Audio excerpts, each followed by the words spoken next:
Hello, Kadeka. It's around... Anong oras na ba? Tanghali na po. So, from this morning, ayan, magkapantay na ang tubig. This is my home. No? Tulog pa yung bata. Magkapantay na yung tubig. Umakyat na.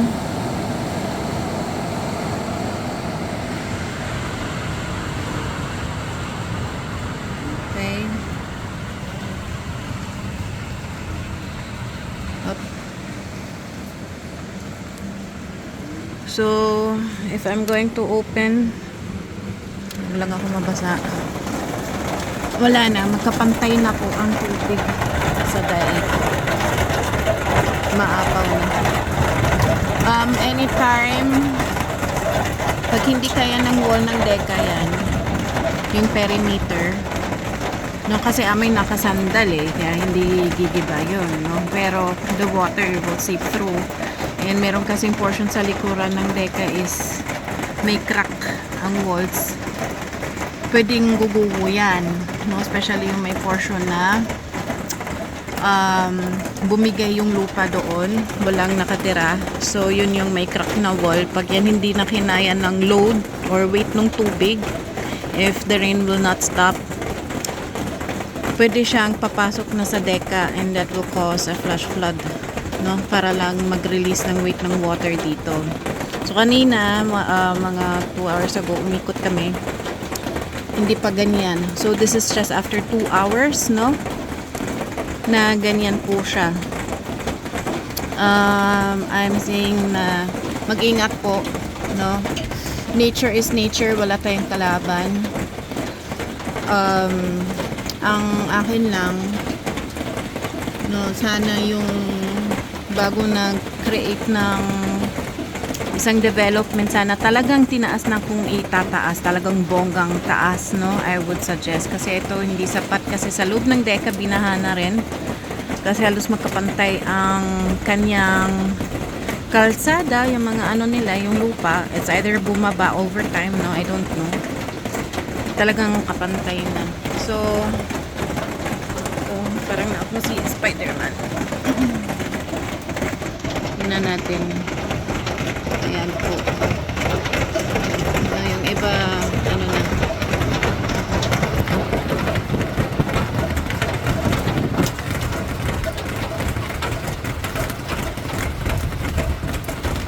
Wala na po.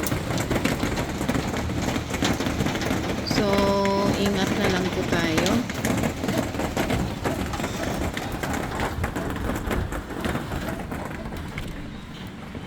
And then, if I'm going to check on the other side, wala kasi naman aninag dito even if I'm going to open the door and in the window.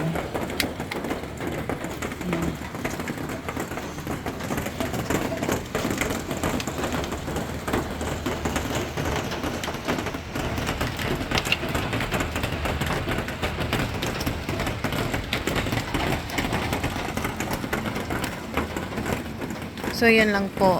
Ingat po tayo and sana prayer na lang, no? Huwag magkaroon ng any casualty or any emergencies kasi hindi literally makalabas ng deka. This is my work place, no? Workstation ko. So, yan medyo nag-subside na yung dito sa harapan. No? Medyo nag-subside na. Pero kanina magkapantay sa gulong yung tubig. Now the rain has started again. Ito, inusad ko yung cabinet kasi tumutulo sa bahay. Kasi sa sobrang lakas ng hangin, umaulog lahat ng bubong. Ayan po. No, wala na. Sira na yung kesame. Nag-crack bigla kagabi. Narinig namin. So, bumigay yung wall kagabi. Pumutok siya. So, yun lang po, no? That's my report as of now. Kaya, Deka, pakiusap na lang talaga sa inyo, no? Sa lalong madaling panahon po. Gusto na namin makuha po yung pera namin to move out as soon as time possible, mas na humupa na yung tubig sa labasan. Kasi natatakot na po talaga ako na anytime pwede ka mag landslide sa likod due to the weight of the water ng ilog. No, safety muna. Wag na muna natin isipin na loss sa projects niyo or anything. I mean, nature is nature.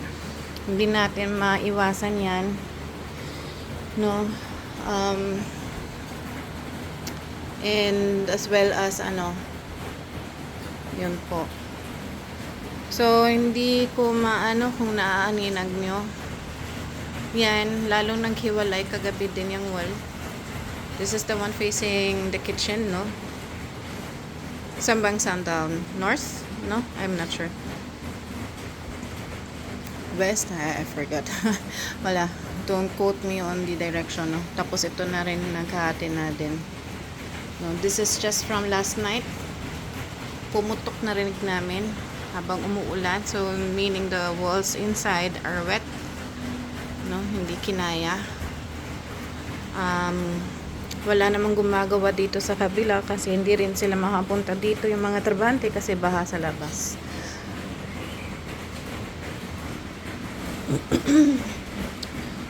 So, yun po.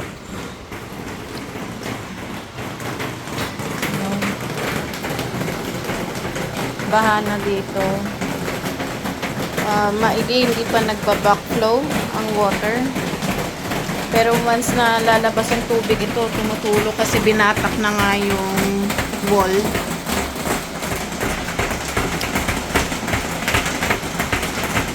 Yan, binatak na yung wall pababa. No? You can see the separation.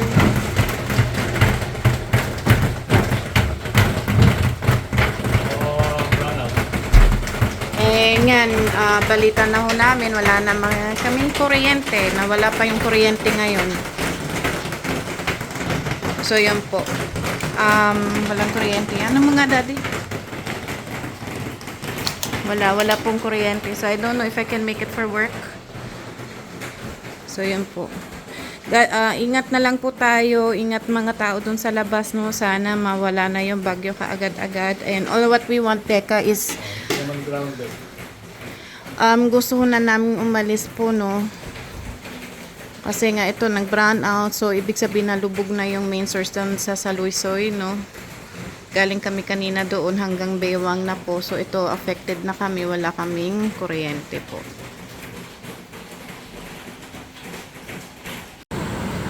Hello guys, ito na, lumakas na naman yung ulan. Another update.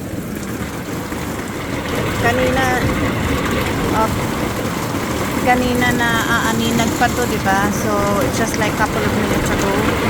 Lumakas lalo naman yung ulan ngayon. Kapantay na yung tubig sa perimeter wall namin. Kindly pray for us, guys. Wala na kaming tubig, kuryente. We don't know how long the wall can withstand the pressure of the water. We don't have any evacuation exits. Sa buong Deka is flooded. And lalo na yung main gate, non-passable kasi hanggang Baywang na siya. Kung magkataon, hanggang dibdib na yan. Ito lang hindi maano kasi hindi pa bumigay yung wall kaya hindi naaaninag. Pero the water is higher than the street right now from the other side of the house. So pag once bumigay na yung perimeter wall sa right side namin, nung block namin, then that's it. Lubog talaga kami. Babe, i-ano mo na nga lang sa can, i-atras mo na lang dito. Yung sakyan, pasok mo na lang kaya dito just in case in any time na guguho yung wall doon sa right side. Kasi crack na yan doon eh.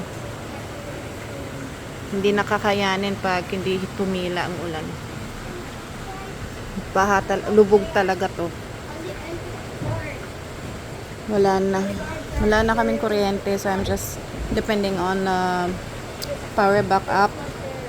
I don't have enough juice for internet base sa phone ko. If no choice, sa kotse na ako mag-hook up ng PC.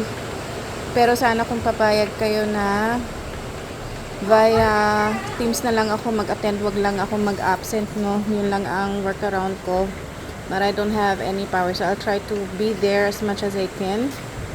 But I can't hook up the PC sa sobrang ng power ng battery sa car tsaka gasolina, maliit na lang.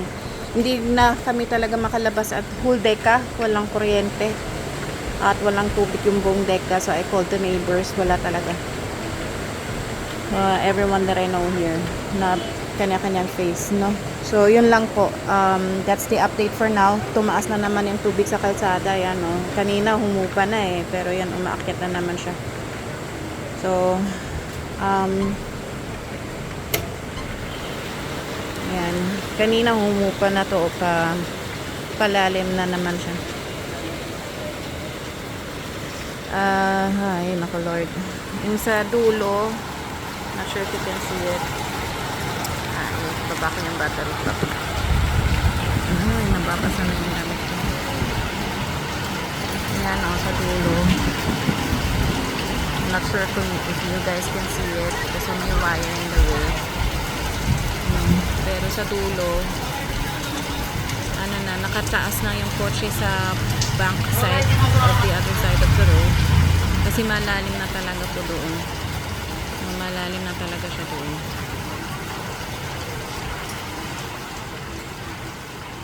Ayan. So, yun po. So, ito yung wall po namin.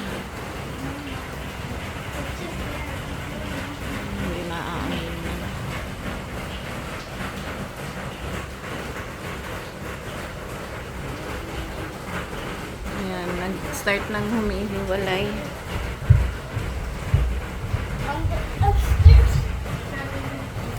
Dati nakadikit yan. Hindi hiwalay na po yung slab.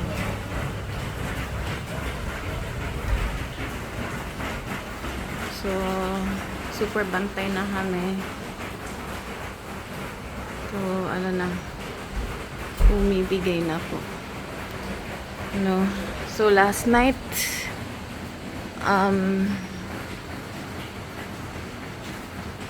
nagkaroon ng crack hanggang doon sa taas na yan, naka-X na. Makita naghiwalay na rin yung kesame. It's getting worse.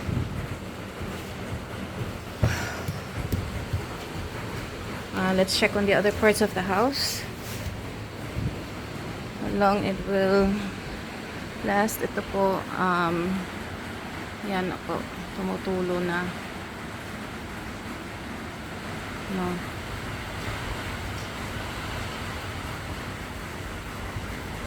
Tumutulo na po. It wasn't like this in the beginning.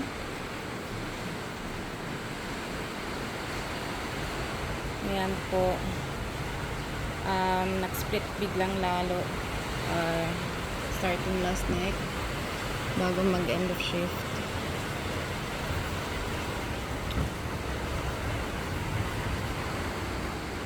Yan po, lalong naghiwalay kasi na yung piso sa loob.